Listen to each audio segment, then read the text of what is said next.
My lovely people, good morning, good afternoon, good evening, good night. Welcome to my YouTube channel. My name is Jen.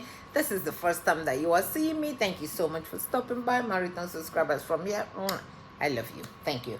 So I saw this video. When I see something that I think we should learn from, I'll post it. I'll post it so you guys can learn. This is a pastor that is preaching about anger, men and anger, or women and anger. I don't want you to come because I've done a video, something I said about what I know about men, and some men came to my section and said, you are just talking from your own as a woman. You don't know what men go through about this. I want a man to tell you about this one. Maybe if you need to answer, you go and answer to this man. Because angry man cannot make a good husband. I don't care who you are. I don't care how handsome, the money you have or whatever. You are so angry. As soon as you come in, you start burning from outside. Before you even come in, you cannot make a good husband. You cannot make a good husband. And that house will be like, as soon as you come in there, you feel like they have, in short, I need you to watch this man. When you finish watching, consider subscribing. From me to you. Thank you so much for watching. Bye-bye. We are 24 years plus in marriage. I am yet to fully understand her. And we are 24 years of staying in the same room. It's forever. Patience is forever. So therefore, wherever your patience stops is where your marriage ends.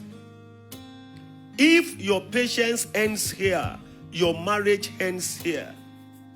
Marriage is two patient people staying together. To build a home, therefore, you must cultivate patience. Nobody is just patient. You learn it. You learn it, please. You cultivate it. And number two, outburst of anger, lack of emotional intelligence. Nobody on this earth can stay with an angry person successfully.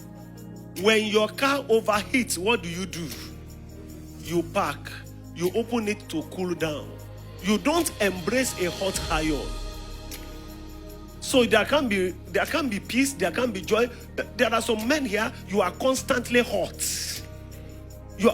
And there are some women here too. Your hotness is raised to power 30. Hot anger.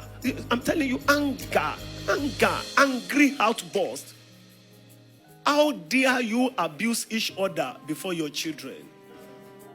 How dare you raise your voice that neighbors hear you? It's total irresponsibility. It means you are not even prepared to marry. How dare you raise your voice on each other? It's to show you lack capacity for emotional intelligence. I'm telling you, how dare you throw tantrums? How dare you jam the door and slam it? And even when we do that, it makes the other party more distant from one. Isolation, withdrawal. The more we don't throw tantrums, we do all those ones, the intimacy you are looking for get further from one.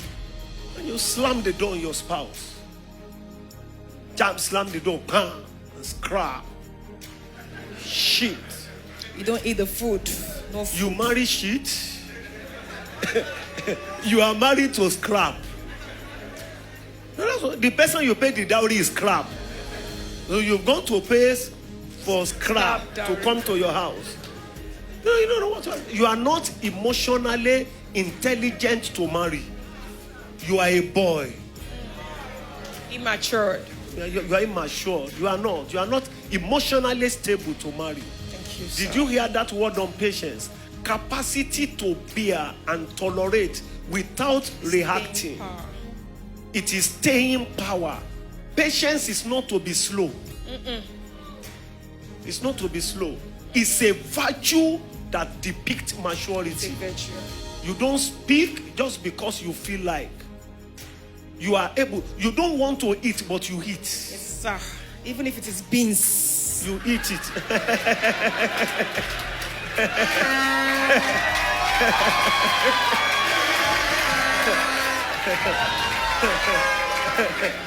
You know, I don't like beans. You know the truth. Because of the way we were raised, there are two things, gari and beans. I hate them that if I don't eat them the next 50 years, they are in my blood. You know, as you are looking at me now, beans is in my blood. Gari, when we were growing up, we ate beans to the extent that as God began to give us some money, the smell of beans.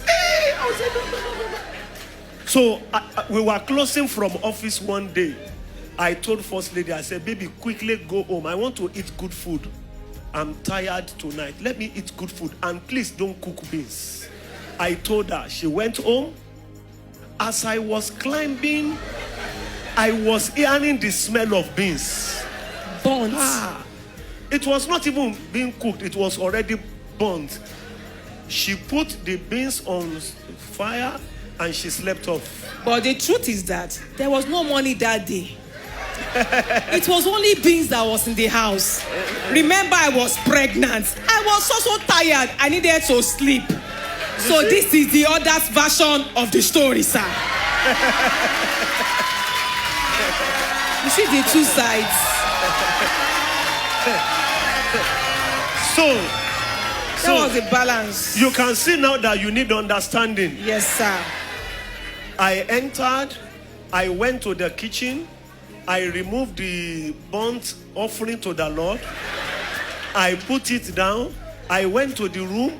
I woke her as she stood up because she was just with the clothes and everything. She stood up and ran to the kitchen. I said, no problem at all, baby. So we prayed and slept hungry, the two of us. No fighting, no anger, no reaction, no abuse. Thank you for all the Hallelujah. understanding. There is no marriage that won't go through it.